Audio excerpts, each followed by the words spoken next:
பிஸ்மில்லாஹிர்ரஹ்மானிர்ரஹீம்.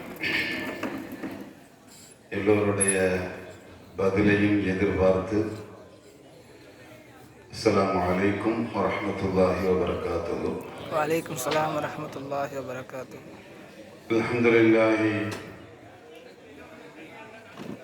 அல்ஹம்துலில்லாஹி ரப்பில் ஆலமீன்.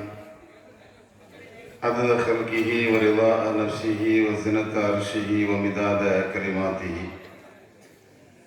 اللهم رب الحل والحرام رب المشعر الحرام رب البيت الحرام والمقام أبلغ لسيدنا ونبينا وشيخنا محمد صلى الله عليه وسلم من السلام تحية وسلاما. الصلاة والسلام عليك يا سيدي يا رسول الله. خذ بيدي قلت حيلتي أدركني يا شفيع المذنبين. اللهم ألهمنا مراشد أمورنا وأعيذنا من شرور أنفسنا. اللهم يا حق انصرني على الحق.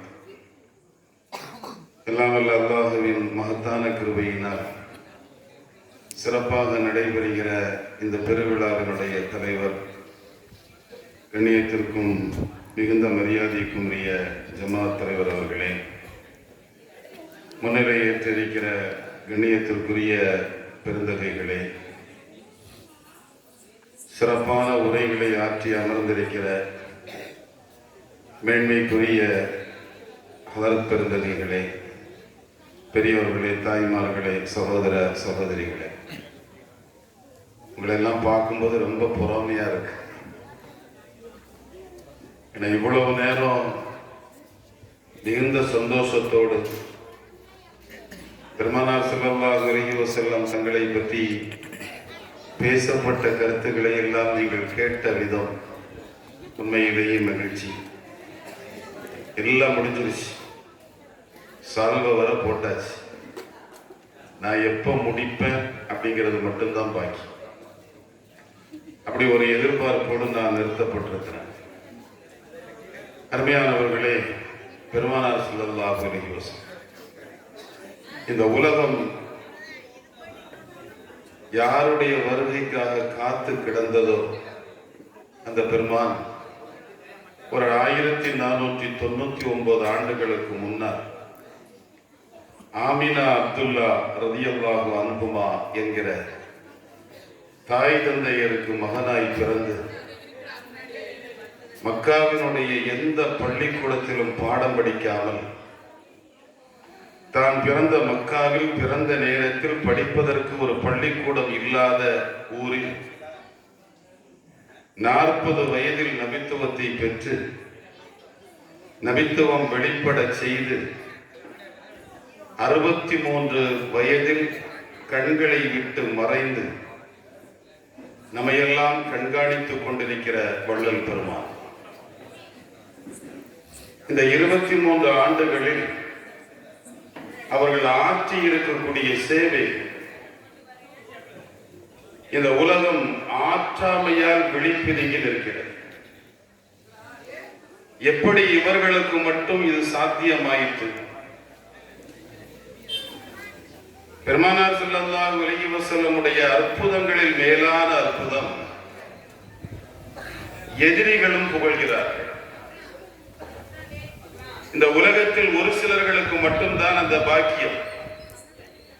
எதிரிகள் புகழ்கிறார்கள். உஹது யுத்தம், உபய் இப்னு கலஃப் என்கிற ஒரு மல்யுத்த வீரன், அவனுடைய சகோதரர் உமையா பத்ரிலே கொல்லப்பட்டான். உமையா கொல்லப்பட்ட போது உபய் ஒரு சபதம் செய்தான். அடுத்து ஒரு யுத்தம் வந்தால் முகமதை நான் கொல்வேன் என்றான். ஸல்லல்லாஹு அலைஹி வஸல்லம். உஹது யுத்தம் வந்தது. உபய் இப்னு கலஃப் குதிரையில் வேகமாக வருகிறார். ஐன ஐன, நபி எங்கே என்று கேட்டு வருகிறார். ஹஜ்ரத் அலி ரலியல்லாஹு அன்ஹு சொன்னார்கள், யா ரசூலல்லாஹ், அவனோடு நான் சண்டையிடுகிறேன், நீங்கள் அமைதியாக இருங்கள் என்று சொன்னார்கள். பெருமானார் ஸல்லல்லாஹு அலைஹி வஸல்லம் சொன்னாங்க, அவன் என்னதானே கூப்பிடுறான்? ஏன்னா எந்த இடத்துல தக்குவா அதிகம் இருக்குதோ அந்த இடத்துல பயம் இருக்கு. அல்லாஹ்வுடைய அச்சம் ஒரு இதயத்தில் ஆழமா பதிஞ்சிட்டா அந்த இதயத்துல அல்லாஹ் அல்லாதவைகளின் மீது பயம் இருக்கு. பெருமானார் உட்கார்ந்து இருக்கிறாங்க. ஒரு இளைஞர் உள்ள வந்தாரு. அந்தவர் கேட்டாரு, மன் அந்தேன்னு கேட்டார். நீங்க யாருன்னு கேட்டார். நபி ஸல்லல்லாஹு அலைஹி வஸல்லம் சொன்னாங்க, ஆனா ரசூலுல்லாஹ், நான் அல்லாஹ்வுடைய ரசூல்னா. அவர் கேட்டாரு, மனி ரசூல், ரசூல்னா என்னன்னு கேட்டார். ரசூலுல்லாஹ் சொன்னாங்க, நபியுன் அர்ஸலஹுல்லாஹ், அல்லாஹ் அனுப்புற நபிப்பா அப்படின்னா. அவர் கேள்வி கேட்கறதுக்காக உள்ள வரல. இப்படியே நிறைய கேள்வி கேட்டார். நான் பைலக்கி தலாயில்னு போல சொல்றாங்க. நிறைய கேள்வி கேட்டு கடைசியா கேட்டாரு, கையில இருக்கிற வாழை தர முடியுமான்னு கேட்டார். ரசூலுல்லாஹ் வாழை தூக்கி அப்படி கொடுத்துட்டார். அந்த வாழை உரையில இருந்து உருவினார். உருவி அங்க இங்கேயுமா சுத்தினார்.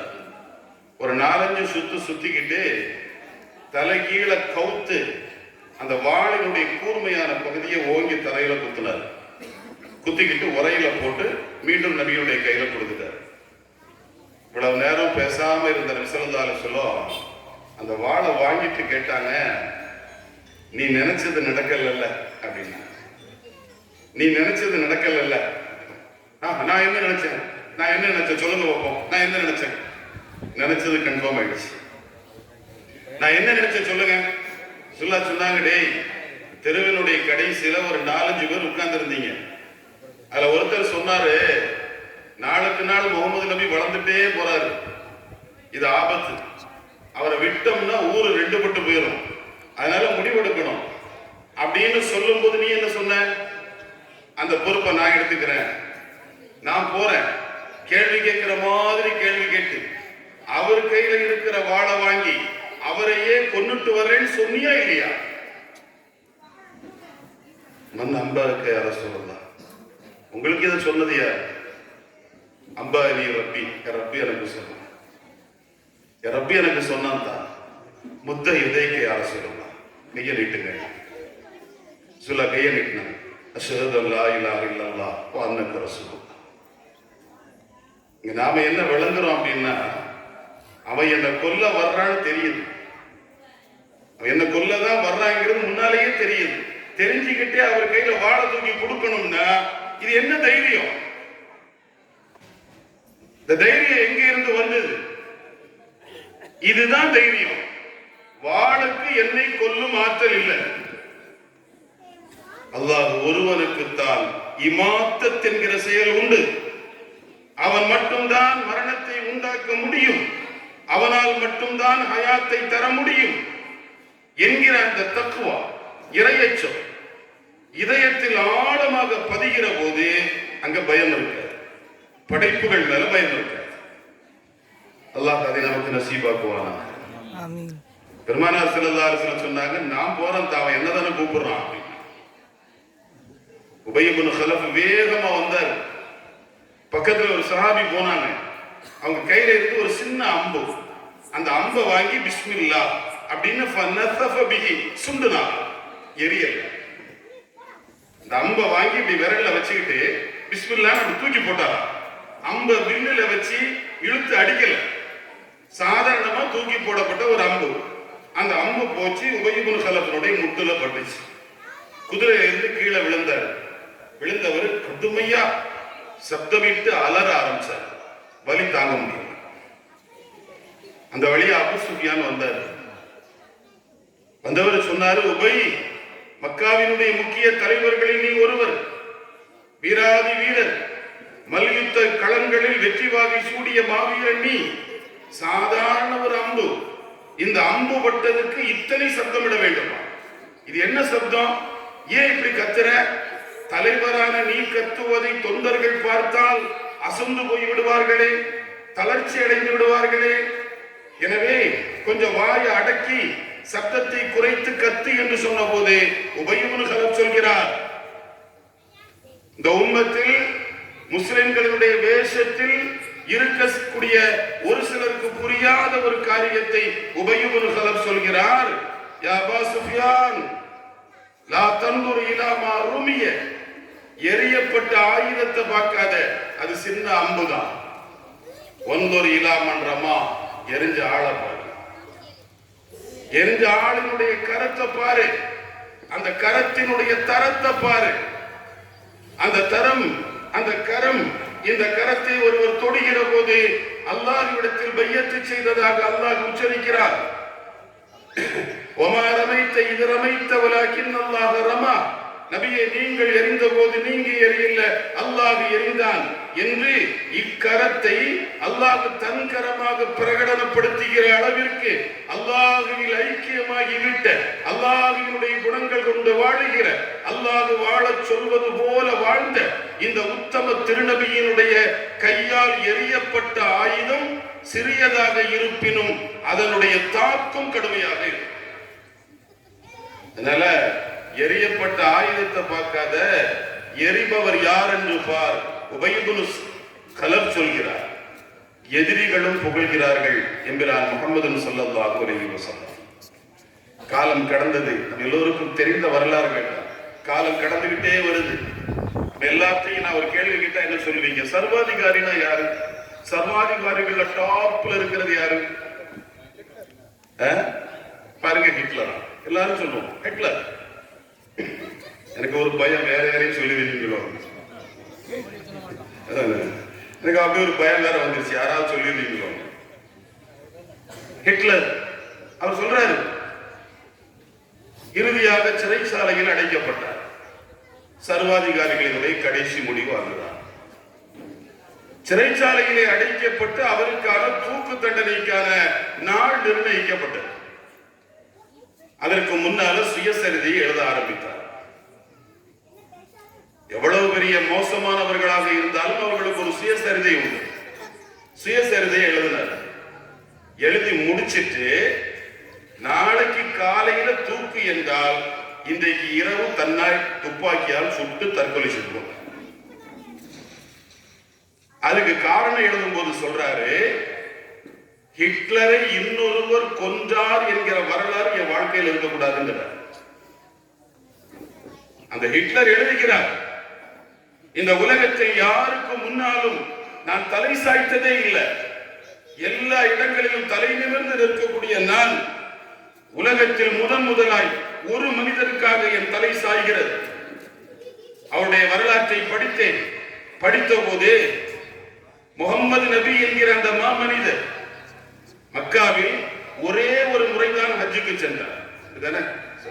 ஹஜ்ஜு ஒண்ணுதான், ஒரே ஒரு முறைதான் ஹஜ்ஜுக்கு சென்றார். ஒரே ஒரு முறைதான் அரஃபா மைதானத்தில் இரவில் பயான் நின்று ஹஜ்ஜத்துல் வதா என்கிற அந்த வதாவிலே அரஃபா மைதானத்தில் பேருரையாற்றினார். முஸ்தலிஃபாவில் ஒரு ராத்திரி தான், மினாவில் குறிப்பிட்ட நேரம் தான். ஒரு முறை ஹஜ்ஜுக்கு சென்று விட்டு அந்த நபி திரும்பி விட்டார். அதற்கு பின்பு ஏறத்தாழ 20-25 லட்சம் பேர்கள் ஹஜ்ஜுக்கு வர்றாங்க. எல்லாரும் ஒரே டிரெஸ், ஒரே கோஷம், எல்லோருடைய உடல் அமைப்பும் ஒரு போல. அவர்களை கட்டுப்படுத்த அதிகாரிகளோ காவலர்களோ ராணுவமோ இல்லை. ஆங்காங்கே 1-2 பேர் இருந்தாலும் பாதுகாப்பு உபகரணங்களோ ஆயுதங்களோ அவர்கள் கையில் இல்லை. ஏதோ ரோபோக்களை போல அவர்கள் தானாகவே சுயமாக வருகிறார்கள். ஒரு இடத்தில் கல்லடிக்கிறார்கள், திரும்புகிறார்கள், ஒரு ஆலயத்தை சுற்றுகிறார்கள். இப்படி எல்லா அமல்களையும் சரியாக செய்கிறார்கள். ஒரு முறை ஒருவர் இந்த உலகத்தில் செய்த ஒரு காரியத்தை ஆண்டுக்கு ஒரு முறை 30 லட்சம் பேர்கள் அச்சு பிசகாமல் செய்கிறார்கள் என்றால் இது அதிசயம் அல்லவா? இந்த ஒரு அதிசயத்தை பார்த்து இந்த முஸ்லிம் சமூகத்தை கட்டுக்கோப்போடு வார்த்தெடுத்த அந்த பெருமகனாருக்கு முன்னால் யாருக்கு முன்னாலும் தலை வணங்காத ஹிட்லர் தலை வணங்குகிறேன் என்கிறார். நான் விஷயத்தில் இதான் சொல்றேன், எதிரிகளாலும் புகழப்பட்டவர்கள் பெருமானார் ஸல்லல்லாஹு அலைஹி வஸல்லம். எல்லா இடங்களும் சொல்ற செய்திதான், ஞாபகத்துக்காக நான் சொல்றேன். ஏன்னா ஆரம்பத்தில் எங்க வரவேற்புரை ஆற்றுகிற போது ஒரு அருமை சகோதரன் நிறைய தகவல்களை சொன்னார். அரசியல், அதில் நமக்கு ஒரு விழிப்புணர்வு இருக்க வேண்டும் என்கிற கோரிக்கைகளை எல்லாம் வைத்தார். மீலாது விழாக்கள் ஆரம்ப காலத்தில் அப்படித்தான் இருந்தது. தமிழகத்தை பொறுத்தவரையிலே மீலாது விழாக்கள் பேரறிஞர் அண்ணா பெருமையோடு சொல்வார், என்னுடைய ஆரம்ப கால மேடைகள் எல்லாம் மீலாது சொற்பொழிவு மேடைகள். அதில் இருந்துதான் என்னுடைய பேச்சையே நான் உருமாற்றிக் கொண்டேன். நான் பெரிய அறிஞராக பேச்சாளராக மாறுவதற்கு தமிழகத்தினுடைய மீலாது விழாக்கள் மிக முக்கிய காரணமாக இருந்தது என்று பெருமையோடு சொல்கிறார் பேரறிஞர் அண்ணா. கடவுள் இல்லை என்கிற சித்தாந்தத்தை தமிழகத்தில் மிக வேகமாக பரவ விட்டவர் தந்தை பெரியார் என்பது நமக்கு தெரியும். கடவுள் இல்லை, கடவுளை கற்பிப்பவன் முட்டாள் என்கிற வாதங்களால் தமிழ் சமூகத்தில் அறியப்பட்ட ஒரு பெரிய மனிதர். திருவாரூர் மாவட்டத்திலே நடைபெற்ற ஒரு மீலாது விழாவுக்கு அவரை அழைக்கிறார்கள். ஐயா வருவதாக ஒப்புக்கொள்கிறார். போனவங்கள்ட்ட சொல்றாரு, திருவாரூர்ல கூத்தாநல்லூர்னு ஒரு ஊர் இருக்கு, அந்த ஊர்ல அடுக்கு பிரியாணி நல்லா இருக்கும்னு கேள்விப்பட்டிருக்கிறேன், அதனால நான் வர்றேன், எனக்கு மதியம் அந்த பிரியாணி தரணும்னு சொல்றாரு. சரின்ட்டாங்க. மன்னார்குடிக்கு வந்து தங்குகிறார். இரவு தங்கி காலையில் எழும்புகிறார். கடுமையான காய்ச்சல்.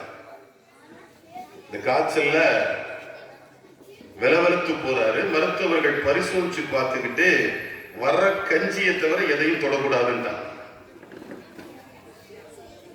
இப்ப தகவல் வந்தது, இங்க இருந்து ஒரு சிலர்கள் கஞ்சி எடுத்துட்டு போனாங்களாம்.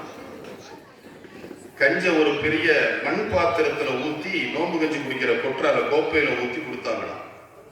அவர் குடிச்சார். குடிச்சு முடிச்சிட்டு ஒரு ரவுண்ட் அடிச்சுட்டு, எவன் தான் இந்த கஞ்சிக்குள்ள மூக்குப்பிடி போட்டதுன்னு கேட்டார். அவற்றெல்லாம் யாரும் ஏத்து பேச முடியாது. கண்ணியத்திற்குரிய மருத்துவர் எம் அப்துல் ரஹ்மான் ஹதரத் அவர்கள், அன்வாருல் குர்ஆனுடைய ஆசிரியர், அன்றைக்கு கூத்தானூர் பள்ளியினுடைய இமாம் அவர்கள், அவங்களும் சந்திக்க போயிருக்கிறாங்க. எல்லாரையும் போல அவங்களால கேட்டுட்டு நிக்க முடியல. அவங்க சொன்னாங்க, ஐயா அது கஞ்சில போட்ட பொடி இல்லை, உங்க மீசையில இருக்கிற பொடி. ஐயா பொடி போடுவாரு, மீசை எப்படி இருக்கும்? கடா மீசை, உதட மறைச்சி பெரிய அளவுல இருக்கும். அவ்வளவு அந்த பொடி போடும் போது உங்களுடைய பொடி மீசையில விழுது. நீங்க கஞ்சிக்குள்ள வாயை விடும்போது மீசையும் சேர்ந்துதான் தற்கொலை பண்ணும்.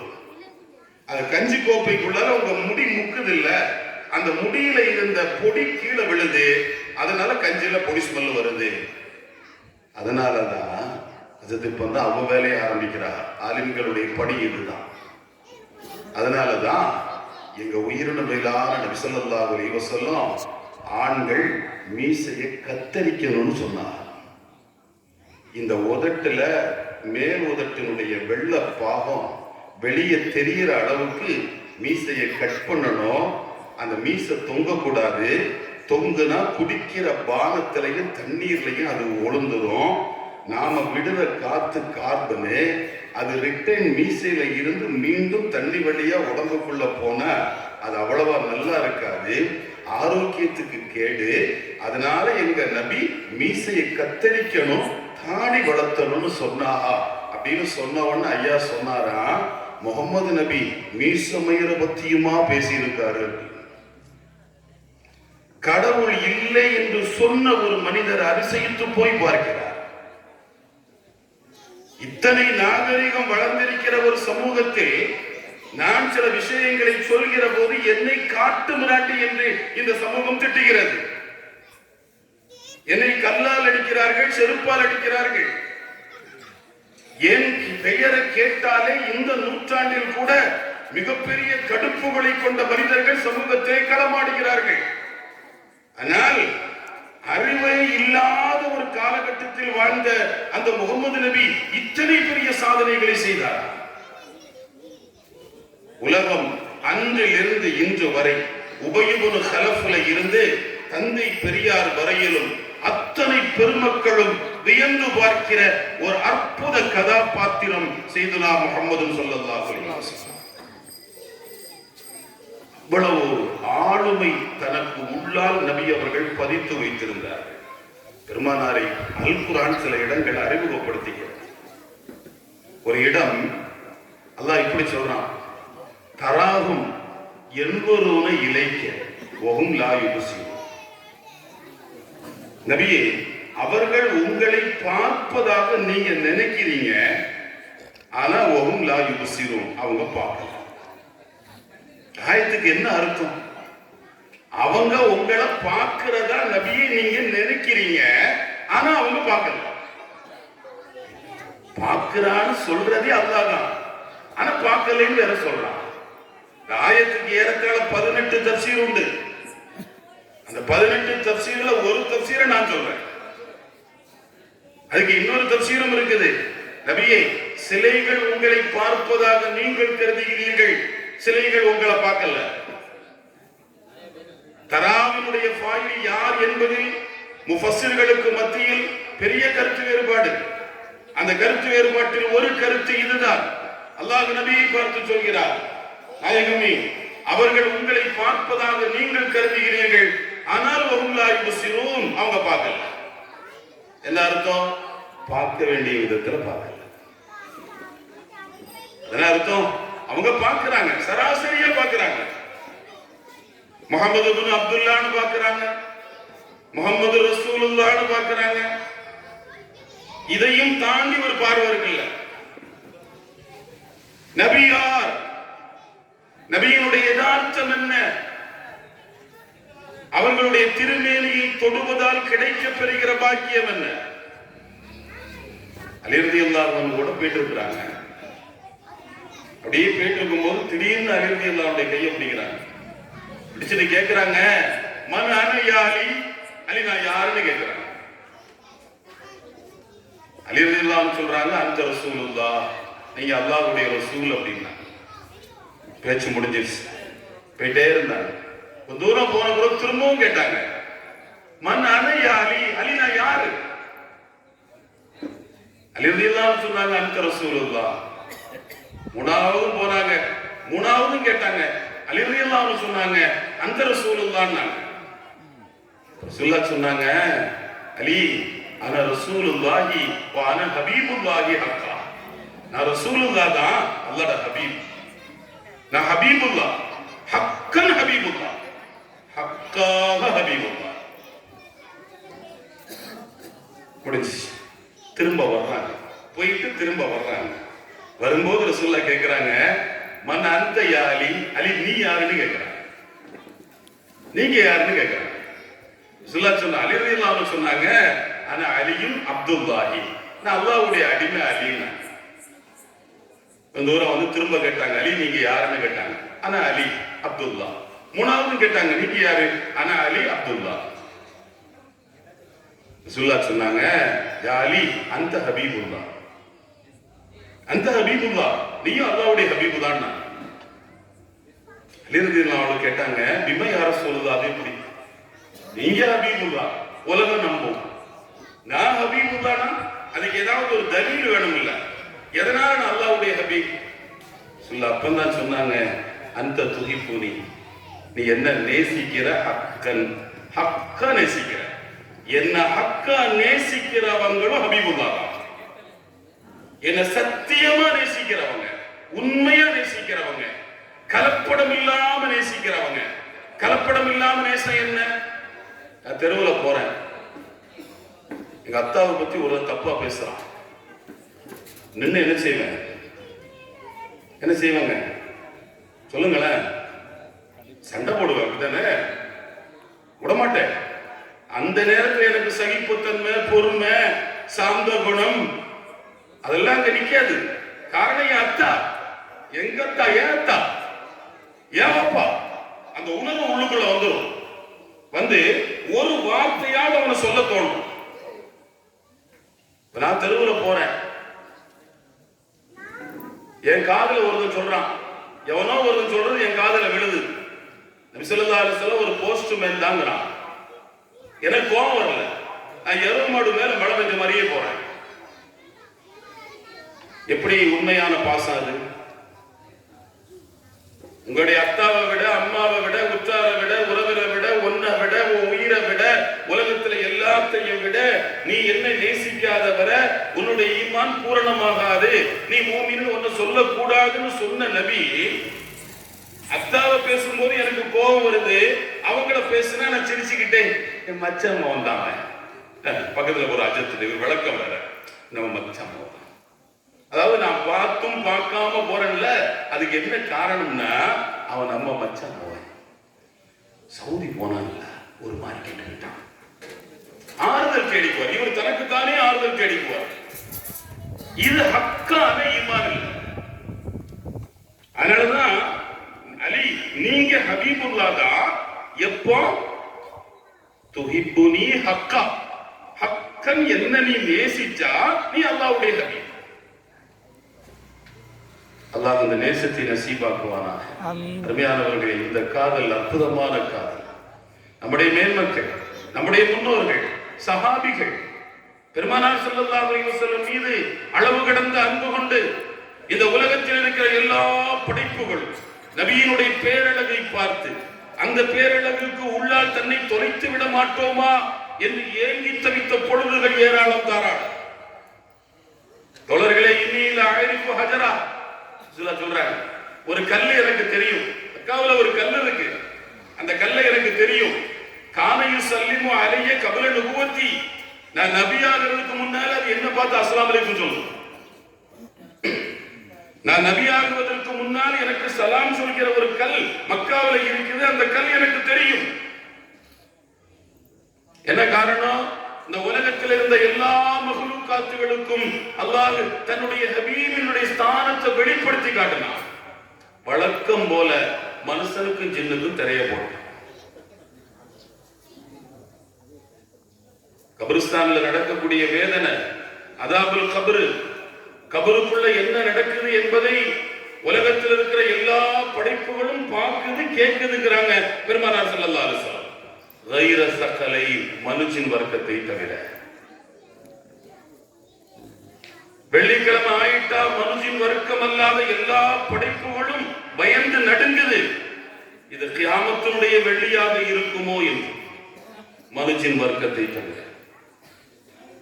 பெருமானார் ஸல்லல்லாஹு அலைஹி வஸல்லமுடைய அந்தஸ்தும் மகத்துவமும் கீர்த்தியும் மேன்மையும் நபியினுடைய இஷ்கினுடைய வெளிப்பாடும் உலகத்தினுடைய எல்லா படைப்புகளுக்கும் அல்லாஹ் வெளிப்படுத்தி காட்டினான். அதனாலதான் அதை உள்ளுணர்வால் விளங்கி அந்த உன்னதத்தை புரிந்து அந்நிலையை அடைய வேண்டும் என்று ஆசிக்கக்கூடிய பெருமக்கள் அல்லாஹ்வால் தேர்வு செய்யப்படுகிறார்கள். இமாம் புகாரி பதிவு செய்யறாங்க ஒரு ஹதீஸ். ஆயிஷா அம்மா சொல்றாங்க, இன்னலனா தாஜினா, எங்க வீட்டுல ஒரு ஆட்டுக்குட்டி, அது வீட்டை விட்டு எங்கேயும் போவாது. வீட்டுல வளர்ந்த ஆட்டுக்குட்டி தாஜின். அப்படி ஒரு ஆட்டுக்குட்டி எங்க வீட்டுல இருந்துச்சு. ரசூலுல்லாஹ் வீட்டை விட்டு வெளியே போயிட்டா அது ஆடுற ஆட்டம் சாதாரண ஆட்டமா இருக்கு. எல்லாத்தையும் கீழே கவுத்தும் உருட்டும் விரட்டும். அங்கே இருந்து இங்க ஓடும், இங்க இருந்து அங்க ஓடும். ஆனால் கண்மணி முகமது ரசூலுல்லாஹ் வீட்டுக்குள்ள கால் எடுத்து வச்சுட்டாங்கன்னா அந்த ஆடு இருக்கிற இடம் தெரியாது. ஆட்டுக்கு சொல்லி கொடுத்தது யாரு? ரசூலுல்லாஹ் வந்துட்டா அவளுக்கு முன்னால சத்தத்தை உயர்த்தக்கூடாது, அவங்க மனம் கோணும்படி நடக்கக்கூடாது, அவங்களுடைய ஒரு கோபத்தினுடைய ஒரு கீறு கூட உன் மேல படக்கூடாது அப்படின்னு இந்த ஆட்டுக்கு சொன்னது யாரு? ஆயிஷா அம்மா சொல்றாங்களே, அந்த ஆடு இருக்கிற இடம் தெரியாம அப்படியே படுத்துக்கிறோங்கிறாங்களே. எதனால இது? பெருமானார் ஸல்லல்லாஹு அலைஹி வஸல்லம் தங்களுடைய மகத்தான மேன்மைய உலகத்தினுடைய எல்லா படைப்புகளும் உள்வாங்கி வைத்து மனிதர்களில் அல்லாஹ் அந்த பாக்கியத்தை ஒரு சிலர்களுக்கு மட்டுமே தந்து மகிழ்ந்தார். அந்த ஒரு சிலர்களில் ஒருவராக அல்லாஹ் நபியும் கபூல் செய்வானாக. அருமையானவர்கள், இந்த உலகத்துல ஞானிகள் சொல்வார்கள், அரபு நாட்டுல ஃபேமஸான கதை நம்ம எல்லாருக்கும் தெரியும், லைலா மஜ்னூன் கதை எல்லாருக்கும் தெரியும். அப்படி ஒரு கதாபாத்திரம் இருந்துச்சா இல்லையா? அரபு இலக்கிய காவியங்களில் மிகப்பெரிய காவியம் லைலாவை பற்றியும் மஜ்னூனை பற்றியும் பக்கம் பக்கமா எழுதி வைத்திருக்கிறது. இத்தனைக்கும் லைலாவை மஜ்னூன் பார்த்ததில்லை. அவன் பேரு கைசு தான். கைசு லைலாவை பார்த்தது. நாம் சைதி சொல்றாங்க, ஒரு நாளைக்கு லைலா கேள்விப்பட்டாளாம், கைசுன்னு ஒருவர் தன்னை நேசிப்பது ஊரெல்லாம் பேசப்படுது. அந்த கைச பார்க்கணும்னு லைலா ஆசைப்பட்டாள். ஏன்னா லைலா இளவரசி, கைசு நாளைக்கு அரசு சபைக்கு வர வேண்டும் என்று முரசு கொட்டப்பட்டதாம். ஆயிரக்கணக்கான இளைஞர்கள் வந்து நின்றாங்களா லைலாவுக்கு வாசல்ல. நான் தான் கைசு, நான் தான் கைசு, நான் தான் கைசு. எடா லைலா கைச பார்த்துருவ, நான் தான் கைசு, நான் தான் கைசு, நான் தான் கைசுன்னு ஆயிரக்கணக்கான இளைஞர்கள் வந்து நின்றார்களா லைலாவினுடைய ஆட்சியில் பங்கெடுப்பதற்காக. லைலா வெளியே வந்து பார்த்தா ஆயிரக்கணக்கில் நிக்கிறாங்க. உண்மையான கைசு யாருன்னு தெரியல. உடனே ஒரு தட்டையில கத்தி வச்சாங்க. கத்தியை வச்சு பணிப்பெண்ட சொன்னாலாம், இதை கொண்டு போய் கீழே கொடு, கைசனுடைய வலது தொடை இறைச்சியை லைலா கேட்கிறா அப்படின்னு சொன்ன. கைசனுடைய வலது தொடை இறைச்சியை லைலா கேட்கிறான்னு சொல்லுன்னு சொன்னாலாம். பணிப்பெண் வந்து சொன்னாலாம், 50 பேரும் ஓடிட்டான், கைசு மட்டும் நின்னான். கைசு சொன்னானா, என் லைலாவுக்கு தொடக்கறி என்ன, தொடையையே தருவேன், அறுத்து தருவேன். லைலா என்னுடைய ஊனில், உடம்பில், சதையில், நாணில், நரம்பில் அனைத்திலும் அவளுடைய அன்பு ஊறி போயிருக்கிறது என்று லைலா சொன்னதாக அந்த வரலாற்றை சொல்லிவிட்டு இமாம் சாழி பேசுகிறார். என்ன அன்பு இது? இது ஒரு அன்பா? தொடையினுடைய இறைச்சி கேட்டால் தொடையையே தருவேன் என்று சொல்வது ஒரு அன்பா? இந்த அன்பை கடந்து நிற்கிறது கண்மணி முகமது ரசூலுல்லாஹ்வின் மீது சஹாபிகள் கொண்ட அன்பு. மூத்தா போர்க்களம் ஷாம் நாட்டில் நடக்குது. உமைர் இப்னு ஹாரிஸ் என்கிற ஒரு நபித்தோழர் சஹாபி அந்த ஊருக்கு தூதுவராக அனுப்பப்பட்டார். அந்த ஊர்க்காரங்க அவரை கொன்னுட்டாங்க, ஷஹீதாக்கிட்டாங்க. தூதுவர்களை கொலை செய்வது ஒரு பெரும் குற்றம், ராஜ துரோகம். கொலை செய்யப்பட்ட உமைர் இப்னு ஹாரிஸ் ரலியல்லாஹு அன்ஹு தூதுவராக இருந்த காரணத்தால் பெருமானார் ஸல்லல்லாஹு அலைஹி வஸல்லம் சஹாபிகள்கிட்ட சொன்னாங்க, நாம ஒரு படையை அனுப்புறோம். நோக்கம் உமைர் இப்னு ஹாரிஸ் கொல்லப்பட்டது என்பதை அந்த மக்களுக்கு புரிய வைக்க. சண்டையிடையில தூதுவர்கள் கொலை செய்யப்படக்கூடாது, அவர்கள் மதிக்கப்பட வேண்டும், அதை அவங்களுக்கு உணர்த்தணும். அதுக்காக நான் அனுப்புறேன் அப்படின்னு ஒரு 3000 பேரை தேர்வு பண்ணாங்க. அந்த போருக்கு சொல்ல போவாங்க. 3000 பேரை தேர்வு பண்ணி லொஹருக்கு பின்னால் ஒரு சின்ன பயான் நசீஹத். நீங்க நபி பெருமானாருடைய போர்க்களங்கள் அப்படிங்கிற தலைப்புல கூகுள்ல பார்க்கலாம். பெருமானாரினுடைய தளபதியாய் நபி அவர்கள் ஆற்றிய வீர உரை அப்படின்னு அடிச்சு பார்த்தா இந்த மூத்தாவில் நபி பேசின வரலாறு வரும். ஆங்கிலேய எழுத்தாளர் அர்னால்டு நபியினுடைய வரலாற்றை எழுதிவிட்டு கீழே எழுதுறாரு, நான் ஏறத்தாழ ஒரு 20-22 உலக தலைவர்களுடைய வரலாறு எழுதியார்.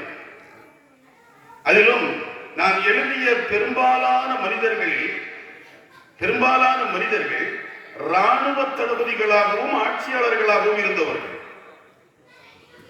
அப்படி நிறைய மனிதர்களுடைய வரலாறை எழுதிட்டு நபியினுடைய வரலாறை படிச்சு முடிச்சிட்டு நான் எழுதும் போது யோசிச்ச, முதல்ல இவருடைய வரலாறை எழுதியிருக்கலாமே.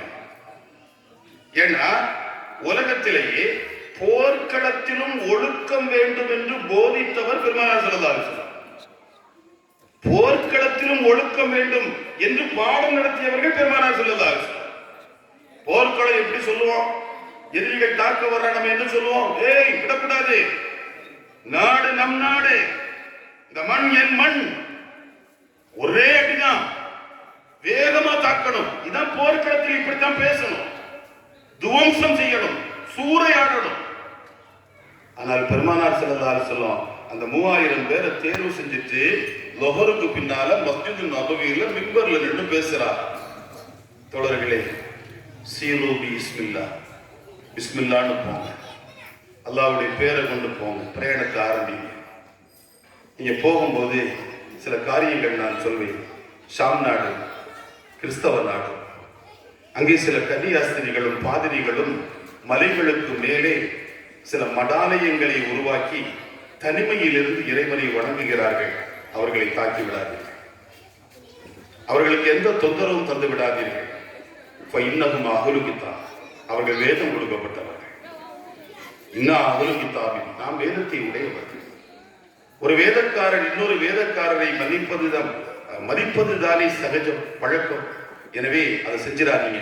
நீ சொல்லிட்டு நிறைய சொல்லிட்டு ஒரு வார்த்தை சொல்றாங்க, லா தகுதி மோபினா, கட்டிடங்களை தகர்க்காதீர்கள், வீடுகளை இடிக்காதீங்க.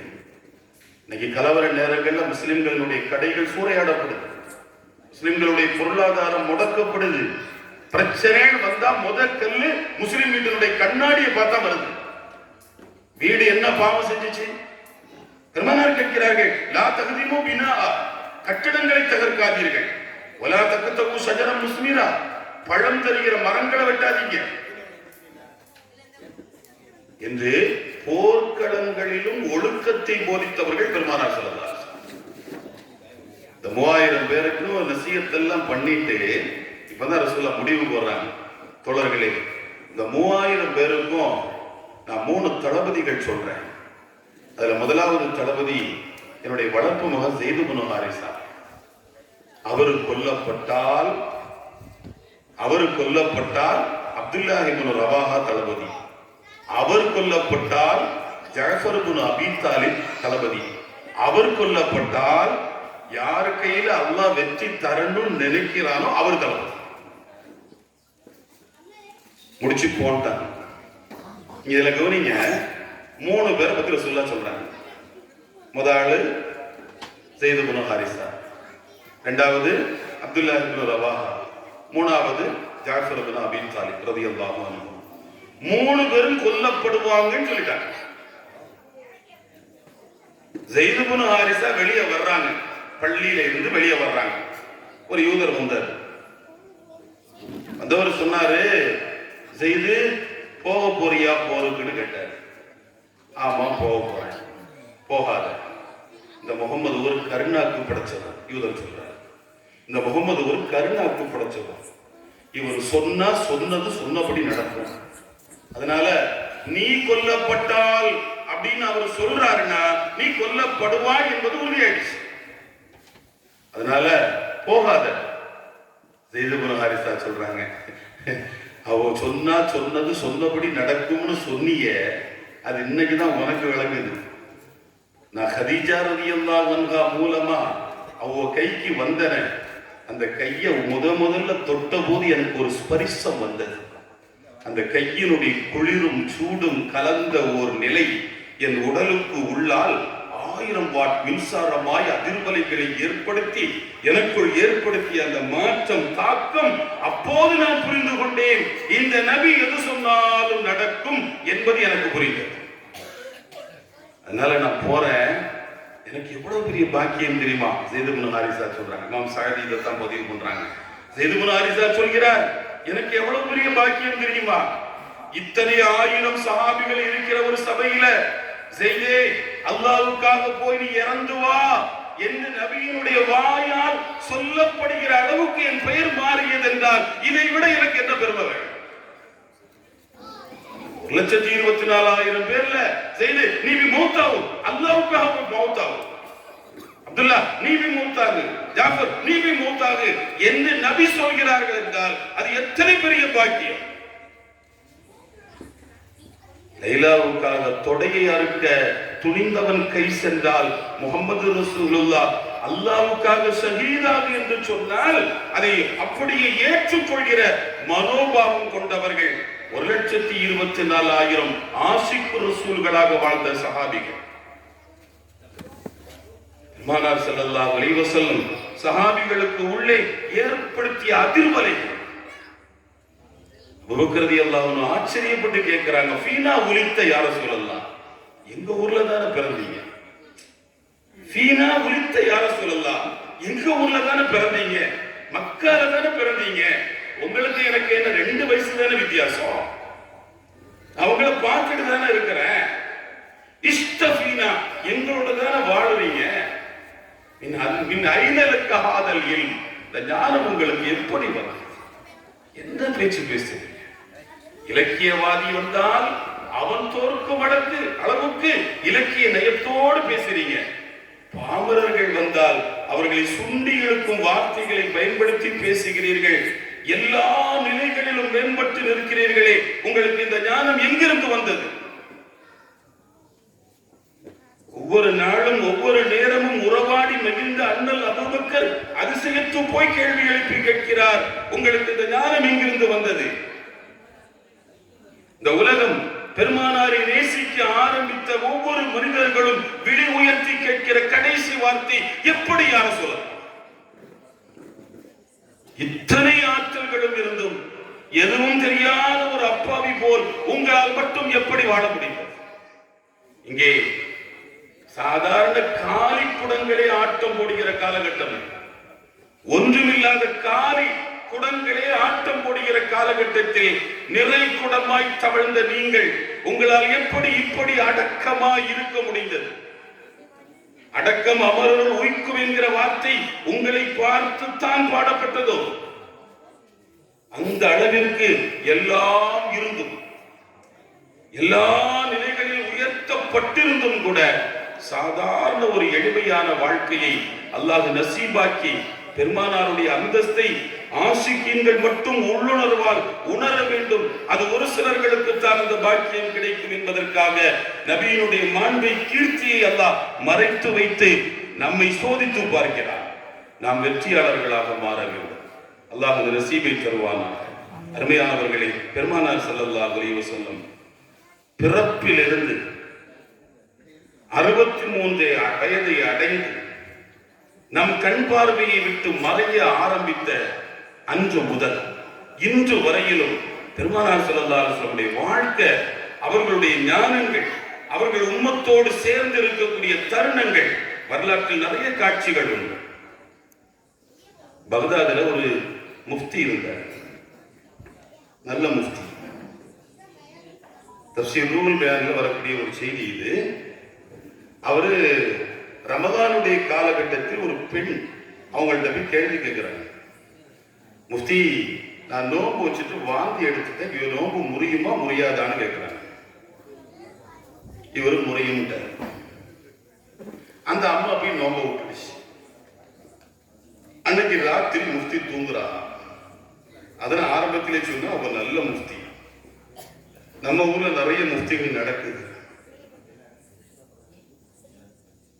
இதுக்கு ஆதாரம் இருந்தா எனக்கு சொல்லுங்க, நான் அறிவிப்பேன்னு சொல்லுவாரு. பேர் அவருக்கு முஃப்தி.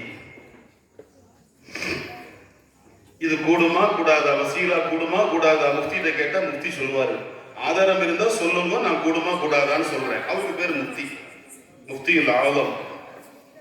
இவர் நல்ல முஃப்தி. அன்னைக்கு ராத்திரி தூங்குற கனவுல பெருமானார் ஸல்லல்லாஹு அலைஹி வஸல்லம் வந்தா, காவி அஃஸத்த அலைஹா சௌமஹா, அவன் நோம்ப நாசமாக்கிட்டீங்க, அவன் நோம்ப நாசமாக்கிட்டீங்க. இவர் சொல்றாரு, யா ரசூலல்லாஹ் இன்னஹா வாந்தி எடுத்துருச்சு அந்த அம்மா. மில்அ ஃபமிஹா, ரசூலுல்லாஹ் மில்அ ஃபமிஹா, வாய் நிரம்ப வாந்தி எடுத்தா. ஃபிகீரம் படிக்கிறோம்ல, வாய் நிரம்ப வாந்தி எடுத்தா என்ன செய்யணும்? அது நோன்பு முறிக்கும். வாந்தி எடுத்துட்டே நோன்பு முறியுமா முறியாதான்னு கேட்டா கேள்வி திருப்பி கேட்கணுமா இல்லையா? எப்படி வாந்தி எடுத்த? கொமட்டிட்டு வந்துச்சா, கொமட்டல் எச்சியா வெளியே வந்துச்சா, சளியா வந்துச்சா, அல்லது உண்ட உணவு ஜீரணமாக மொத்தமா வாய் நிறைய வந்து கொட்டிச்சா? கேட்கணுமா இல்லையா? எதுவுமே கேட்காம அவ துப்புனா. அந்த துப்புன பொம்பளை பேணுதல் காரணத்தால ஒன்றை வந்து நோம்பு முறிஞ்சிச்சா முறியலையான்னு கேட்ட. நீ என்ன பண்ணிட்ட? முறிஞ்சிருச்சுட்ட.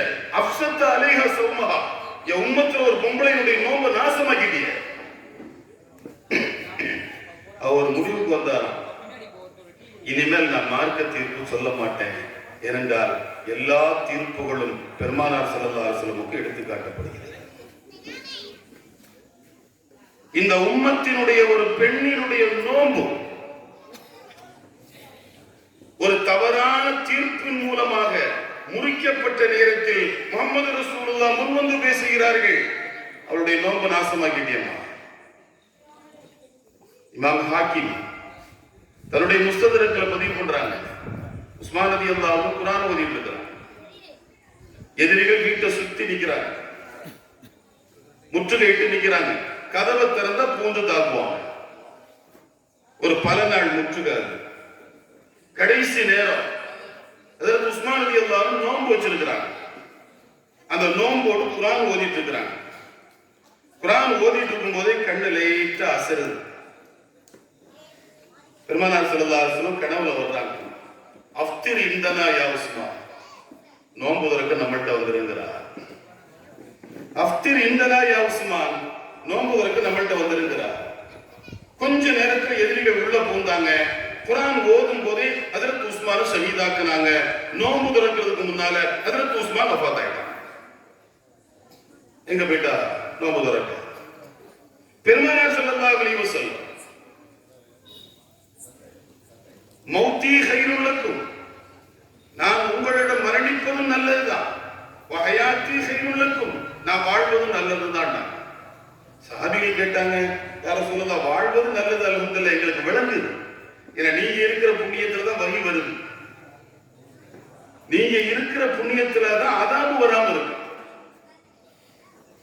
உங்களுடைய மௌத்தி எப்படி கைருன்னு கேட்டாங்க. ரசூலுல்லாஹ் சொன்னாங்க, நான் வஃபாத்தான பின்னால துஅரது அலைக அஅமாலுக்கும், உங்களுடைய அமல்கள் எனக்கு எடுத்து காட்டப்படும்.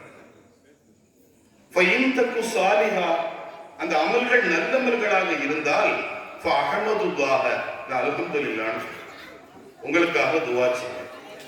வஇன் தகு கைரஹா, சாலிஹமா இல்லாம கெட்ட அமல்களாக இருந்தால், உம்மத்துல ஒரு புள்ள டாஸ்மாக்ல அடிக்கிற மாதிரி நான் பார்த்துட்டேன், உம்மத்துல ஒரு புள்ள வட்டி திங்கிற மாதிரி நான் பார்த்துட்டேன், உம்மத்துல ஒரு பிள்ளை அடுத்தவர்களை காயப்படுத்துற மாதிரி நான் பார்த்துட்டேன். அஸ்தக்ஃபிரு லக்கும் ரப்பி, உங்களுக்காக நான் அல்லாஹ்ட்ட மன்னிக்கிறேன். மௌத்தான உடனே என்னுடைய வேலை முடிஞ்சிருச்சு. உங்களுடைய சாதாரண குடும்பத்து உறவுகளை எல்லாம் நீங்கள் நினைப்பது போல என்ன நினைச்சிடாதீங்க. என்னுடைய நிலையை ரப்புல் ஆலமீன் அப்படி வைக்கல. என்னுடைய வஃபாத்துக்கு பின்னாலும் உங்களுடைய அமல்களை பார்க்கக்கூடிய ஒரு நிலையில நான் இருக்கிறேன். எனக்கு உங்களுடைய அமல்கள் காட்டப்படுது.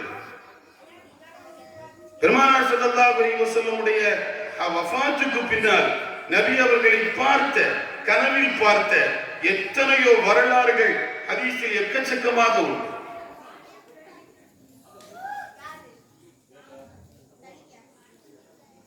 ஞாபகத்துக்காக சொல்ற, ரசூலுல்லாஹி ரலியல்லாஹு அன்ஹு உபதேசம் பண்றாங்க முரீதுகளுக்கு.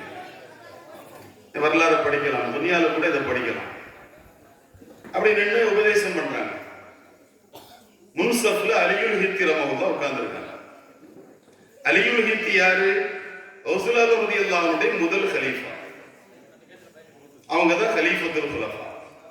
காதிரியா தரீக்கத்ங்கிற பேரை வச்சதும் அலியுல் ஹித்தி ரஹ்மத்துல்லாஹ்.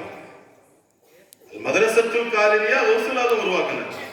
தரீக்கத்தை காதிரியா அலியுல் ஹித்தி பேர் வச்சது. இந்த அலியுல் ஹித்தி ரலியல்லாஹு அன்ஹு முன்சப்ல உட்கார்ந்திருக்கா. ஷேகுனாவுடைய உபதேசத்தை கேட்கிறாங்க. திடீர்னு லைட்டா தூங்கிட்டா. அலியுல் ஹித்தி தூங்கின உடனே நம்ம சொல்லுவோம்ல, அவரை எழுப்பி கொடுங்க அப்படி சொல்லுவோம்ல. ரசூலுல்லாஹ் மிம்பர்ல இருந்து இறங்கிட்டார். இறங்கி மாணவர் தூங்குறாரு, அவருக்கு முன்னால போய் கை கட்டி நிற்கிறார். அவர் கொஞ்ச நேரத்துல கண்ணை முழிக்கிறாரு, முன்னால உஸ்தாது நிக்கிறாங்க. பதறி அடிச்சு எழுப்பிட்டாரு.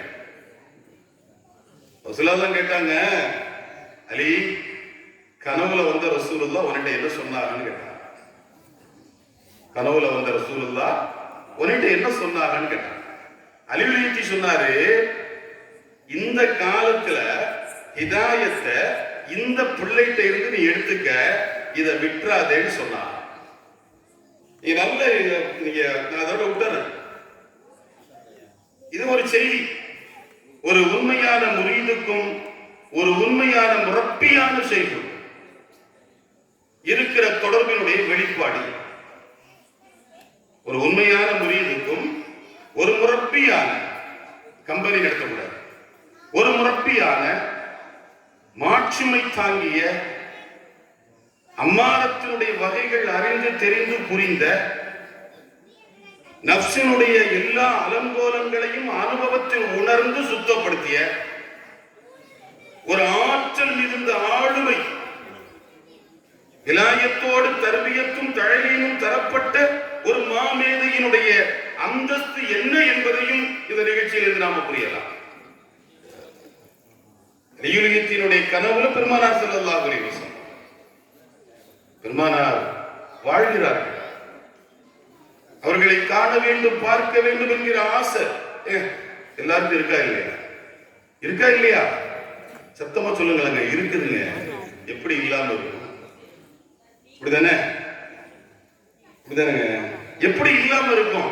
என்ன ஆசை மட்டும் கொஞ்சம் வித்தியாசமா இருக்கும். ஒருத்தர் கனவுலையாவது பார்க்கணும்னு நினைப்பாரு. இன்னொருத்தர் என்ன நினைப்பாரு? யார சொல்லலாம், பாத்திரம் சொர்க்கத்துல பார்க்கணும். இது பெரிய பாக்கியம் தான். சொர்க்கத்துல பார்க்கணும். இன்னொருத்தர் என்ன நினைப்பாரு? அவர் நினைச்சுக்கு நினைப்பாரு, கண்ணால பார்க்கணும். யார சொல்லலாம், நான் தூக்கத்துல கல்வால பார்க்கறது அது ஒரு நிலை. நான் என்ன செய்யணும்? எனக்கு இப்படி ஒரு நிலை வேணும். வரலாறு நெடுகிலும் ஆஷிக் ரசூலுடைய வரலாறு இந்த உம்மத்து பாடமாக பெற வேண்டிய வரலாறு. அப்துல் ரஹீம் அல்-புருலி ரஹ்மத்துல்லாஹி அலைஹி என்கிற ஒரு பெரிய ஆஷிக் ரசூல், நபியின் மீது அளவு கடந்த காதல் கொண்டவர் அப்துல் ரஹீம் அல்-புருலி. ரசூலுல்லாஹ்வுடைய பேரை கேட்டா உடம்பெல்லாம் நடுங்குமா. யாராவது அந்த பேரை சொன்னா ஓடி போய் வாயை பொத்துவாரா? இன்னொரு தடவை சொல்லாத. நீ முதல்ல சொன்ன போது என் உடம்புல ஏற்பட்ட அதிர்வலை இன்னும் நிக்கல. இன்னொரு வாட்டி சொல்லி என்ன கொன்றாங்கப்பா. இவ்வளவு பெரிய ஆளுமையான காதல். மதீனாவுக்கு போனதே இல்லை. இன்னைக்கு மதீனாலாம் நமக்கு சர்வசாதாரணம். நேத்தா போயிட்டு வந்தேன். துவா செய்யுங்க, அடிக்கடி போகணும், ரவுதாவை பார்த்துடணும். அப்துல் ரஹீம் அல்-புருலி போகவே இல்லை. மதீனா அது புண்ணிய பூமி என்றாலும் ஒழுக்க பூமி. அங்க போய் நின்று ஒழுக்கமா தான் பேசணும். ஒழுக்கம் இல்லாம பேசுற உடனே உத கிடைக்கும். ஃபதாயில் மதீனான்னு சொல்லி அபூபக்கர் பக்தாதி ரஹ்மத்துல்லாஹி அலைஹி ஒரு கிதாப் எழுதுறாங்க. அந்த கிதாப்ல நிறைய விஷயங்கள் எழுதுறாங்க. அதுல எழுதுறாங்க, ஒரு இடத்துல ஒரு ஹாஜி மதீனாவுக்கு போனார். போய் கடையில போய் தயிர் கேட்டார். தயிரை வாங்கி குடிச்சிட்டு கடைக்காரர் சொன்னாரா, ரொம்ப புளிக்குதுன்னா. சொன்ன வார்த்தை ரொம்ப புளிக்குதுன்னா. அன்னைக்கு ராத்திரி ரசூலுல்லாஹ் கனவுல சொன்னாங்கன்னா, புளிக்காத தயிர் எந்த ஊர்ல கிடைக்குதோ அங்க போய் வாங்கிக்க. நீ எதுக்கு இங்க வந்த? என் ஊர்ல என்ன கிடைக்குதோ அதை குடிச்சிட்டு போடான்னு அர்த்தம். கடை வச்சிருக்கிறவன் யாரு? அன்சாரி விட்டு புள்ள. தீனுக்கு அடைக்கலம் தந்த புள்ள. மக்கா எதிரிகளை ஆற்றிய போது வாங்க வாங்க என்று அழைத்து சிவப்பு கம்பள வரவேற்பு கொடுத்து ஆணும் பெண்ணும் மகிழ்ந்து பூமி எங்கும் இஸ்லாம் பரவ பெரிய சாதனைகள் செய்த நிலப்பரப்பு மதீனா. அந்த மதீனத்து வாரிசுகளுடைய வீட்டு குழந்தைகள் அதுகிட்ட போய் தயிர் பிடிக்குது, அது பிடிக்கலாம் சொல்லக்கூடாது. எங்க பிடிக்காத தயிர் கிடைக்குது அங்க போட்டா. அப்துல் ரஹீம் அல்-புருலி போகவே இல்லை. கடைசியா ஒரு ஆசை, மதீனாவுக்கு போயே ஆகணும். வெறி வந்துருச்சு அவருக்கு. வந்துட்டாரு. வந்து கடைசியா மதீனாவுடைய எல்லைக்கு வந்தார். இரவு நேரம். அவர் நினைக்கிறாரு, ஹனஃபி மதுஹப்ல ஃபிக்ஹ்ல மதீனாவுல நுழைகிறதுக்கு ஃபிக்ஹ்ல சில ஒழுக்கங்கள் இருக்கு. அதுல ஒண்ணு, மதீனாவுடைய ஜியாரத்துக்காக குளிக்கிறது நல்லதும்பாங்க. ரெண்டாவது துஹூலில் மதீனா, மதீனாவுல நுழைகிறதுக்காக குளிக்கிறது. ஏன்னா மதீனாவினுடைய மண் சாதாரணமான மண் அல்ல. யா ரசூலல்லாஹ், உங்கள் காலடிப்பட்ட மதீனா நகருக்கு யான் வர வேண்டும். உங்கள் மிதிப்பட்ட மண்ணெடுத்து என் காலுக்கு நான் சுருமாவும் இட வேண்டும். ஆஷிக் ரசூல் பாடுகிறார். மதீனத்தினுடைய மண். இமாம் ஆலம் அபூ ஹனீஃபா ஹனஃபி மதுஹபை பின்பற்றக்கூடிய நாம் மதீனா ஜியாரத்துக்கு சென்ற எல்லா நேரங்களிலும் வேகமா ஜியாரத் வாங்க வெளியேறுவாங்க. தங்க மாட்டாங்க மதீனால. மாணவர்கள் கேட்டாங்க, ஏன்னு? டாய்லெட் போக வெக்கமா இருக்குதா? இந்த மண்ணுல போய் வைத்தியசாலா போறதுக்கு எனக்கு வெக்கமா இருக்குமா? இமாம் மாலிக் நிறைய குதிரைகள் இருக்குது, சொந்தமா குதிரைகள் இருக்குது, ஒட்டகங்கள் இருக்குது. மஸ்ஜித் நபவியில உஸ்தாதா பணியாற்றி பாடம் நடத்துறாங்க. மதீனால நடக்கும்போது செருப்பு போட மாட்டாங்க. இமாம் ஷாஃபி செருப்பு போட்ட வரலாறு இல்ல. இமாம் ஹம்பலி செருப்பு போட்ட வரலாறு இல்ல. பிஷ்ருல் ஹாஃபி செருப்பு இல்லாத பிஷ்ரு மதீனால செருப்பே போட மாட்டார். அவ்வளவு மாண்பான ஒரு நிலப்பரப்பு. அதனால உள்ள போகும்போது குளிச்சுட்டு போகலாம், காலையில புத்தாடை அணிந்து பூரிப்போடு பூமா நபியின் பூமுகம் தரிசிக்க மதினாவுக்குள் செல்லலாம் என்கிற ஆசையோடு மதினாவின் எல்லையில படுத்துட்டார். அன்னைக்கு ராத்திரி ஒரு கனவு. யாருக்கு? மதினாவுடைய கவர்னர். அவருடைய கனவுல ரசூலுல்லாஹ் வர்றாங்க. அந்த கவர்னருடைய கனவுல ரசூலுல்லாஹ் வந்து சொல்றாங்க, அப்பா நாளைக்கு காலையில இந்த ஆளு வருவார், யார்? அப்துரஹீம் குரி. இந்த ஆளு வருவார், வந்தா உள்ள விட்டுறாரு. அவ்வளவுதான் கனவு. இவர் காலையில எழுப்பி குளிச்சு எல்லாம் பண்ணி செலவா தோதி யார சூழல்லா அப்படின்னு ரொம்ப போறா. எல்லாம் வந்துருச்சு. கவர்னர் தடுக்கிறார், நீங்க உள்ள வரக்கூடாது. ஏன்? ரசூலுல்லாஹ் வரக்கூடாதுன்னா. ரசூலுல்லாஹ் வரக்கூடாதுன்னாங்களா? மூத்தாப்பிட்டார். அவ்வளவுதான். அப்துரஹீம் குரி. கவர்னர் பார்க்கிறாரு, என்ன உள்ள வர வேணான்னு சொன்னதுக்கே மூத்தாப்பிட்டாரு. இவ்வளவு அன்பு வச்சிருக்கிற இவரை ரசூலுல்லாஹ் ஏன் உள்ள வர வேணான்னு சொன்னாங்க? அவருக்கு ஒரே தடுமாற்றம். வெளிப்பாட்டினாரு, அடக்கம் பண்ணாரு, எல்லாம் முடிச்சிட்டு மதினாவினுடைய எல்லைக்கு இந்த பக்கமே அடக்கம் பண்ணிட்டு அதனால அவருக்கு மனசு கேட்கல. இவ்வளவு பெரிய ஆஷிக்கா இருக்காரு, ஏன் ரசூலுல்லாஹ் இப்படி பண்ணிட்டாங்கன்னு படுத்திருக்கிறாரு. பெருமானார் ஸல்லல்லாஹு அலைஹி வஸல்லம் அப்துரஹீம் புர்ரியோடு கனவுல வர்றாங்க. கவர்னருடைய கனவுல அப்துரஹீம் புர்ரியோடு கனவுல வர்றாங்க. வந்து சொல்றாங்க, கவர்னர் அவர் வச்சிருக்கிற அன்பு இருக்குது, சாதாரண அன்பு இல்லை. அப்துரஹீம் புர்ரி என் மேல வச்சிருக்கிற அன்பு இருக்குது, அது சாதாரணமான அன்பு இல்லை, உச்சகட்டமான அன்பு. அந்த ஆளு என் மேல வச்சிருக்கிற அன்புக்கு நான் பகரம் செய்யணும்னா என்னால உள்ள உட்கார்ந்து எதுவும் செய்ய முடியாது. அந்த பகரம் என்னால் கபர்ல இருந்து எதுவும் செய்ய முடியாது, அது பகரமாகவும் ஆகாது. இப்ப அவர் மூத்தா போயிட்டார்ல, என் கூட தான் இருக்கார், என்னோட தான் இருக்கிறார். இப்ப அவருக்கு விசா தேவையில்லை, பாஸ்போர்ட் தேவையில்லை, இமிகிரேஷன்ல எந்த பிரச்சனையும் அவருக்கு இல்லை. இந்த உலகத்தில் நபியினுடைய காதலில் லயித்து போனவர்கள் நபியோடு இருப்பார்கள். துவக்க உரை ஆற்றும் போது கண்ணியத்துக்குரிய அதத்து சொன்னாங்க, காதலர், நபி காதலர் நமக்கு கபூர்ல கூட என்ன இல்லை, பயம் இல்லை. ஏன்னா நபியினுடைய காதல், இஷ்கு, அன்பு அத்தனை அலாதியானது, அற்புதமானது. இத இஸ்லாமிய வரலாறு நெடுகிலும் நம்மால் பார்க்க முடிகிறது. அருமையானவர்களே, பெருமானார் ஸல்லல்லாஹு அலைஹி வஸல்லம் அவர்களுடைய வாழ்க்கையில் நான் நிறைவுக்கு வந்துடுறேன். எவ்வளவு நேரம் வேணாலும் பேசணும்னு சொன்னாங்க, அது நல்லதில்லை, நல்லதில்லை. நிர்ணயிக்கப்பட்ட நேரம் 1 மணி நேரம் அப்படின்னாங்க. பெரும்பாலும் கடந்த மாதிரி எனக்கு தெரியுது. நான் நிறைவுக்கு வந்துடுறேன். அருமையானவர்களே, பெருமானார் ஸல்லல்லாஹு அலைஹி வஸல்லம் இந்த உலகம் அவர்களை போல் ஒருவரை பார்த்ததும் இல்லை, இனி பார்க்க போறதும் இல்லை. அந்த பூமா நபியினுடைய உம்மத்தாக நாம் இருக்கிறோம். நமக்கென்று சில விஷயங்களை பெருமான் விட்டு சென்றார். ஹஜ்ஜத்துல் வதா, கடைசி ஹஜ்ஜி, எல்லா விஷயங்களையும் சொல்றாங்க. எல்லாத்தையும் சொல்லிக்கிட்டு மக்களுக்கு ஒரு அறிவிப்பு கொடுக்கிறார். ஆனா அவுலா பில் முஃமினீன மின் அன்ஃபுஸிஹிம், ஆனா அவுலா பில் முஃமினீன மின் அன்ஃபுஸிஹிம், நான் மூமின்களுக்கு அவர்களுடைய உயிரை விட மேலான. அல்லாஹ் சொன்ன அன்னபியு அவுலா பில் முஃமினீன மின் அன்ஃபுஸிஹிம். பெருமான் பேசுகிறார்கள், ஆனா அவுலா பில் முஃமினீன மின் அன்ஃபுஸிஹிம், நான் மூமின்களுக்கு அவர்களுடைய உயிரை விட மேலான. நீங்க அந்த லெவலுக்கு வந்துட்டீங்கன்னா, அடுத்த வார்த்தை அதான் சொல்லும், அந்த லெவலுக்கு நீங்க வந்துட்டீங்கன்னா, அடுத்து பெருமான் பேசுறாங்க, மன் தரக்க மாலர், இந்த உம்மத்தில் யாராவது ஒருவர் பொருளாதாரத்தை விட்டு மௌத்தாயிட்டார், பெரும் செல்வந்தராக இருக்கும் நிலையில் மௌத்தா போயிட்டாருன்னா, அவர் விட்டுட்டு போன செல்வம் எல்லாம் அவருடைய குடும்பத்துக்கு தான். விளங்குதா? நான் உயிரை விட மேலானவன், அத்தாவை விட மேலானவன், மனைவியை விட மேலானவன், பிள்ளையை விட மேலானவன், உங்களுக்கு நெருக்கமான உறவுக்காரன் நான் தான், எல்லாரையும் விட உங்களுக்கு நெருங்கிய உறவு நான் தான். ஆனா உங்க காசை நான் கேட்க மாட்டேன். உங்களை யாராவது பொருளை விட்டுட்டு போன அந்த பொருள் எல்லாம் அவருடைய குடும்பத்துக்கு தான். ஆனா ஒமன் தரக்க தைனன், யாரு கடனை விட்டுட்டு மௌத்தா போறாரோ இளைய, அந்த கடனை அடைக்க வேண்டிய பொறுப்பு என் பொறுப்பு. சொத்தை விட்டுட்டு போனா உன் மனைவி எடுக்கட்டும், சொத்தை விட்டுட்டு போனா உன் அத்தா எடுக்கட்டும், உன் பிள்ளை எடுக்கட்டும், கடனை நீ விட்டுட்டு போனா எவனும் எடுக்க மாட்டான், நான் எடுத்துக்கிறேன். ஒமன் தரக்க தைனன், யார் கடனை விட்டுட்டு போறாரோ இளைய அதை நான் பார்த்துக்கிறேன்.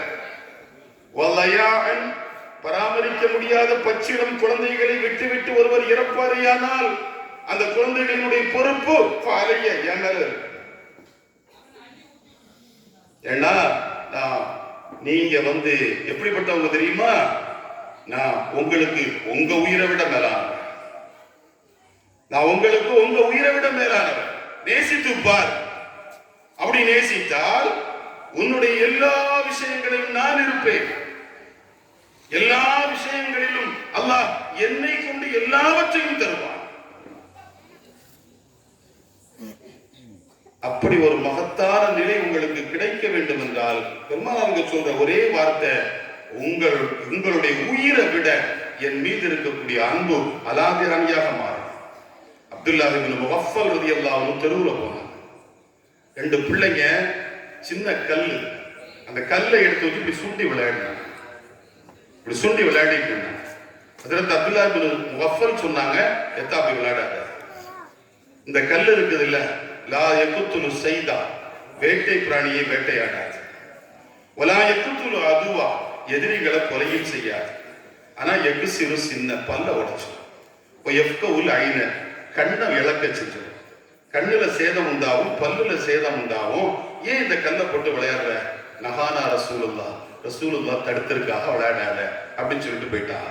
அந்த 2 பிள்ளைல ஒரு பிள்ளை அவருடைய சொந்தக்கார பிள்ளை.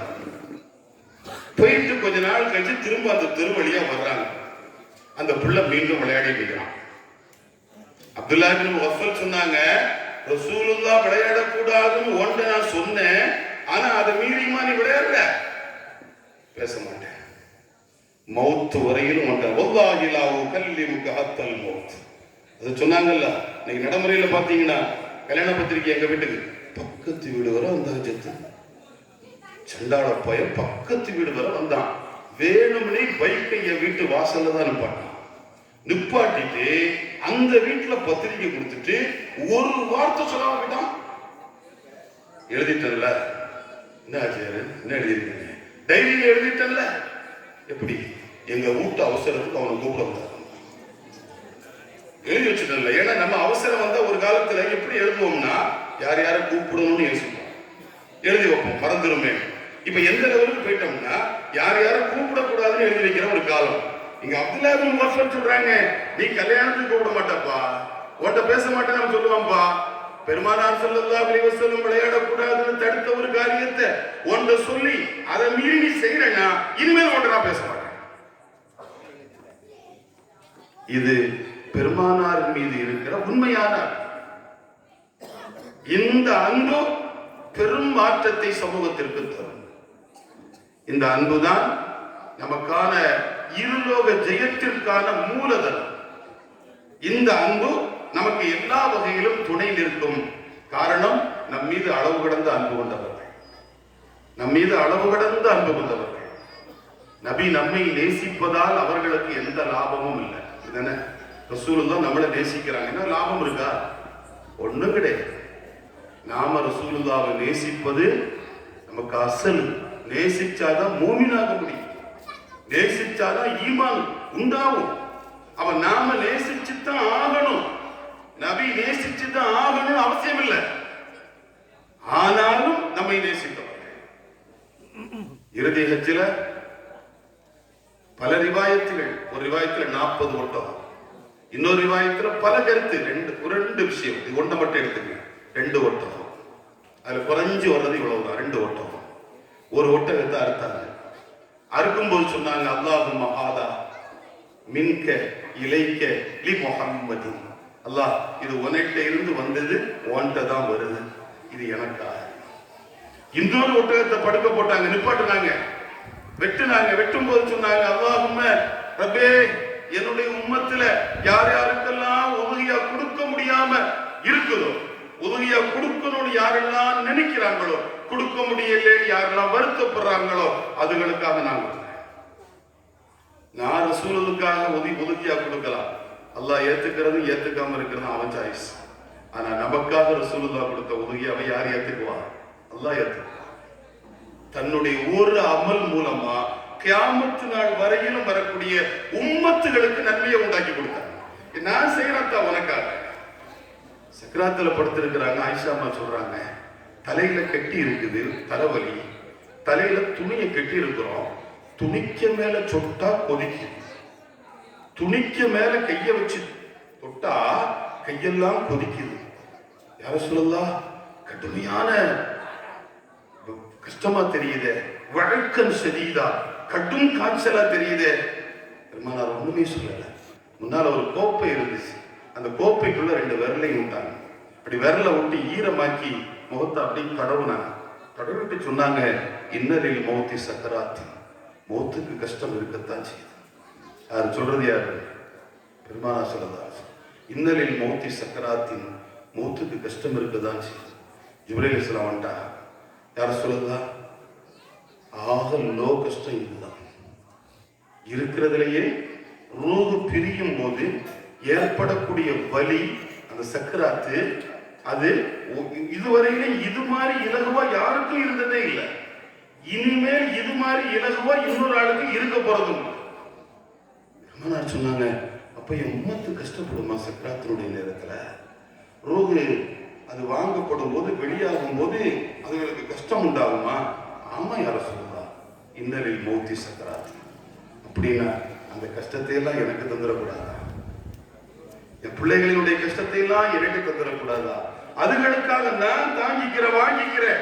எத்தனை கஷ்டம் வேண்டுமானாலும் என்னால் தாங்க முடியும். ஆனா என் பிள்ளைங்களுக்கு தாங்க முடியுமான்னு தெரியலையே. பள்ளிவாசல் நின்று தஜ்ஜால பத்தி பேசுறாங்க. லொஹர்ல இருந்து அஸ்ர் வரை பேசுறாங்க. பேசி முடிச்சுட்டு வீட்டுக்கு போனாங்க. போயிட்டு கொஞ்ச நேரத்துல ஆயிஷா அம்மாவுடைய வீட்டு ஸ்கிரீன்ல நீக்கிறாங்க. பள்ளியை பார்த்தா ஒரு சஹாபி கூட எழுதல. எல்லாம் அப்படியே உட்கார்ந்துருக்காங்க, நிசப்தமா இருக்கு. முஸ்லிம் அம்மாட்ட கேட்கிறாங்க, ஏன் இதுக்கு போகாம இருக்குது, பிள்ளைங்க ஏன் போகல? முஸ்லிம் அம்மா சொல்றாங்க, கலவித்த அஃபீதத்தனா யா ரசூலல்லாஹ், இதயத்தை கலட்டிட்டீங்க. தஜ்ஜால பத்தி நீங்க பேசின பேச்ச நாங்க கேட்டோம். கேட்கும் போதே இவ்வளவு கஷ்டமா இருக்குது. அதை அனுபவிக்கிற மக்கள் என்ன கஷ்டப்படுவாங்க? ரசூலுல்லாஹ் உருவாக்குற மனைவிமார்கள் நம்மளை பத்தி கஷ்டப்பட்டாங்க. நபிமார்கள், பெருமானார் உருவாக்குற சஹாபிகள் நம்மளை பத்தி யோசிச்சாங்க. கேட்கிற எங்களுக்கு இவ்வளவு சங்கடமா இருக்குது, அனுபவிக்கிற அந்த மக்கள். பெருமானார் சொன்ன வார்த்தை, நான் இருக்கும் போது அவன் வந்தான்னா நான் அவனை பார்த்துக்கிறேன், நான் இல்லாத போது அவன் வந்தால் அவர்களுடைய விஷயத்தில் இறைவன் போதுமான. இப்படி எல்லா நிலைகளிலும் நம்மை நினைத்தே பேசியவர்கள். இந்த உலகத்தில் ஆயிஷா அம்மாவுக்கும் நபிக்கும் இருந்த நெருக்கத்தை போல் இன்னொரு நெருக்கத்தை சொல்ல முடியாது. அந்த ஆயிஷா அம்மா திடீர்னு ஒரு நாள் கேட்கிறாங்க, யார சொல்லலாம், மறுமையில என்னெல்லாம் நினைப்பீங்களான்னு கேட்கிறாங்க. இவ்வளவு பெரிய வார்த்தை, மறுமையில எங்களெல்லாம் நீங்க நினைப்பீங்களான்னு கேட்கிறாங்க. பதில் என்ன தெரியுமா ஆயிஷா? மறுமையில 3 இடம் இருக்குது. லா எதுக்கு ஒரு அகதும் அகதா, யாரும் யாரை பத்தி நினைச்சு கூட பார்க்க மாட்டாங்க. அப்படி ஒரு 3 இடம் இருக்குது, யாரும் யாரையுமே நினைக்க மாட்டாங்க. முதலாவது இடம் சிராத்துல் முஸ்தகீம் பாலம். அதை கடக்கும் போது கவனமெல்லாம் நூலிலையில இருக்கிற பாலம், செதறக்கூடாது. அல்லாஹ் அல்லாஹ் அல்லாஹ் ஓடணும். யாரையும் நினைக்க மாட்டாங்க. நன்மை தீமை நெருக்கப்படுகிற இடம், யாரையும் நினைக்க மாட்டாங்க. பட்டோல கொடுக்கப்படுகிற இடம், யாரையும் நினைக்க மாட்டாங்க. ஐஷா மட்டும் பதில் சொல்லியாச்சு. ஒரு 2 நாள் கழிஞ்சிச்சு. ஒரு கிராமப்புறத்து அரபி வர்றாரு. ஐநா அத்துலுபுக்க யா ரசூலல்லாஹ், நான் மறுமையில நான் உங்களை எங்க தேடுறது? ரசூலுல்லாஹ் சொல்றாங்க, எத்தா 3 இடம், அந்த இடத்துல லா உஹுத்திகு, நான் மிஸ் ஆக மாட்டேன். 3 இடத்துல ஏதாவது ஒரு இடத்துல நான் இருப்பேன், கவலைப்படாத. என்ன யார சொல்லலாம்? சிராத்துல் முஸ்தகீம் பாலத்தை நீங்க கடக்கும் போது நான் இருப்பேன். மீசான் தராசுல நான் இருப்பேன். பட்டோல தரப்படுற இடத்துல நான் இருப்பேன். மனைவி கேட்கிறாங்க, யாரையும் நினைப்பீங்களா? எங்களெல்லாம் நினைப்பீங்களா? யாரையும் நினைக்க மாட்டாங்க. உம்மத்துல ஒரு ஆள் கேட்கிறாரு, உங்களால எங்க தேடுறது? எத்தா யாரும் யாரையும் நினைக்காத இடத்துல ஒன்ன நினைச்சு நான் அனுப்பேன். யாரும் யாருக்கும் உதவ முடியாத இடத்துல நான் உதவுறேன்ல, அது ஷஃபாத்துல் உதுமா. அதான் ஷஃபாத்தே உதுமா. அந்த மகத்தான ஷஃபாத்து தரப்பட்டவனா. யாரும் உதவி செய்ய முடியாத இடத்துல நமக்காக காத்திருக்கிற ஒரு ஜீவன் செய்துனா முஹம்மது ஸல்லல்லாஹு அலைஹி வஸல்லம். அந்த பெருமகனாருடைய மீலாது விழாவில் இன்பத்தோடு புன்சிரிப்போடு கலந்து கொள்கிற ஒரு பாக்கியம் அல்லாஹ் நமக்கு தந்திருக்கிறானே, அது மகத்தான பாக்கியம். எல்லாம் வல்ல ரப்புல் ஆலமீன் முஹம்மது ஸல்லல்லாஹு அலைஹி வஸல்லம் தங்களை எப்படி நேசிக்க வேண்டும் என்று அல்லாஹ் விரும்புகிறானோ அப்படி நேசிக்கக்கூடிய தௌஃபீக்கை அல்லாஹ் தந்தல் புரிவானாக என்கிற பிரார்த்தனையோடு நான் நிறைவு செய்கிறேன். வாஹிரு தஅவானா அல்ஹம்துலில்லாஹி ரப்பில் ஆலமீன். அஸ்ஸலாமு அலைக்கும் வரஹ்மத்துல்லாஹி வபரகாத்துஹு. சத்தமா பதில் சொல்லுங்க. வலைக்கும் சலாம் வரஹ்மத்துல்லாஹி வபரகாத்துஹு.